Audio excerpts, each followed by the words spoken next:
തുമ്പി കിച്ചണിലേക്ക് സ്വാഗതം. എല്ലാവർക്കും സുഖമെന്ന് വിശ്വസിക്കുന്നു. ഞാൻ എല്ലാവർക്കും വേണ്ടി ഓരോ ദിവസവും പ്രാർത്ഥിക്കുന്നുണ്ട്. സുഖമെന്ന് വിശ്വസിക്കുന്നു. ഞങ്ങൾ പിന്നെ വീഡിയോകളൊക്കെ ചെയ്തിട്ട് ആരും ഞങ്ങളുടെ വീഡിയോ കാണുന്നില്ല എന്ന് കമൻറ്റ് ചെയ്യുന്നത് പോലും ഇല്ല ഞങ്ങൾക്ക്. എന്നാലും ഞാൻ എൻ്റെ ഇന്നത്തെ ഉച്ചഭക്ഷണം നിങ്ങളെ കാണിക്കാൻ പോവുകയാണ്.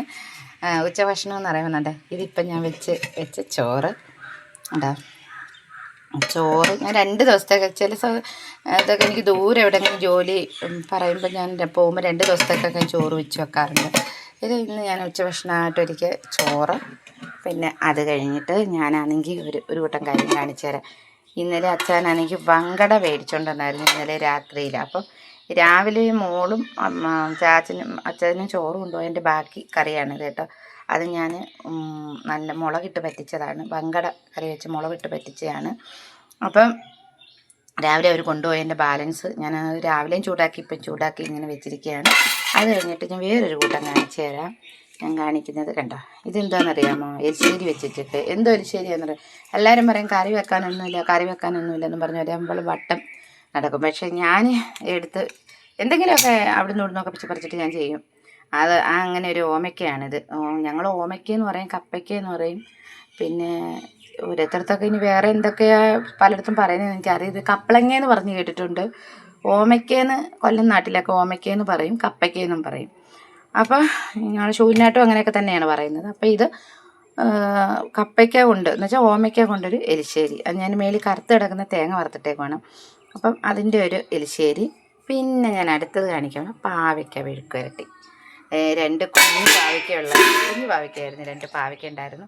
അത് ഞാനെടുത്ത് മെഴുക്ക് പുരട്ടി വെച്ച്. മോള് കഴിക്കാൻ എടുത്ത് വെച്ചു. മോൾക്ക് കൂടുതലും ഇഷ്ടം വറുത്ത് കൊടുക്കുന്നതാണ് ഇഷ്ടം. അങ്ങനെ പാവയ്ക്ക മെഴുക്ക് പുരട്ടിയും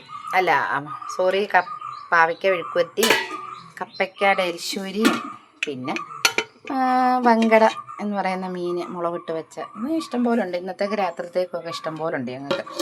അപ്പം ഇത്രയൊക്കെയാണ് ഇന്നെൻ്റെ ഉച്ചഭക്ഷണം ഞാൻ ഒരുക്കിയത്. അപ്പോൾ എനിക്ക് നിങ്ങളോട് പറയാനുള്ളത്, ഞങ്ങൾ ഇഷ്ടംപോലെ വീഡിയോ ഒക്കെ ചെയ്യുന്നുണ്ട്. പക്ഷേ ഞങ്ങൾക്ക് സമയം കറക്റ്റ് നമ്മൾ 6 മണിക്കൊക്കെ വീഡിയോ ഇടണമെന്ന് ഇങ്ങനെ പറയുന്നേക്കാം. പക്ഷേ സമയം നമുക്ക് ആ കറക്റ്റ് സമയത്ത് നമുക്ക് ചിലപ്പം പറ്റാതെ വരും. കാരണം 6 മണി തൊട്ട് 6:30 വരെയൊക്കെ ചിലപ്പോൾ എനിക്ക് പറ്റും. പക്ഷേ ചില സമയത്തൊക്കെ ഞാൻ ജോലി കഴിഞ്ഞ് ഓരോ വീട്ടു ജോലിയൊക്കെ ചിലപ്പം കൊട്ടാരക്കരയ്ക്ക് അപ്പുറമായിരിക്കും, ചിലപ്പോൾ നീലേശ്വരത്തായിരിക്കും. അങ്ങനെയൊക്കെ ഓരോരുത്തർക്ക് ജോലി കഴിഞ്ഞ് വീട്ടിൽ വരുമ്പോഴത്തേക്ക് സമയം ഇച്ചിരി വേറെ വൈകും. അപ്പോൾ പിന്നെ രാത്രിയിൽ ഉണ്ടാക്കുന്ന ഭക്ഷണത്തിനെ കുറിച്ചാണ് ഞാനിടുന്നത്. അപ്പം ഞാനൊരു കൂട്ടം കാര്യം കാണിച്ചു തരട്ടെ. ഇത് കണ്ടോ, ഇതെന്തോ നിങ്ങൾക്ക് പറയാം, അറിയാവുന്നവർക്കൊക്കെ അറിയാം, കൊച്ചു പിള്ളേർക്കൊക്കെ ഒന്നും അറിയത്തില്ല. പക്ഷേ ഇതിൻ്റെ കളർ കണ്ടപ്പോൾ എനിക്ക് ഭയങ്കരമായിട്ട് ഇഷ്ടപ്പെട്ടു. പാവയ്ക്കയുടെ അരിയാണ് എന്ന് പറഞ്ഞ് ഞാനിത് എടുത്തൊരു വിത്താക്കാമെന്ന് പറഞ്ഞ് എടുത്ത് വെച്ചിരുന്നതാണ്. അപ്പം ഇന്നത്തെ എൻ്റെ ഈ വീഡിയോ നിങ്ങൾക്ക് ഇഷ്ടപ്പെട്ടെങ്കിൽ എൻ്റെ ഈ വീഡിയോ നിങ്ങൾക്ക് ഇഷ്ടമായിട്ടുണ്ടെങ്കിൽ നിങ്ങൾ ലൈക്ക് ചെയ്യണം, ഷെയർ ചെയ്യണം, സബ്സ്ക്രൈബ് ചെയ്യണം, ഷെയർ ചെയ്യണം. അപ്പം ഞാൻ നല്ലൊരു വീഡിയോ ആയിട്ട് അടുത്തത് വരുന്നതായിരിക്കും. ടാറ്റാ.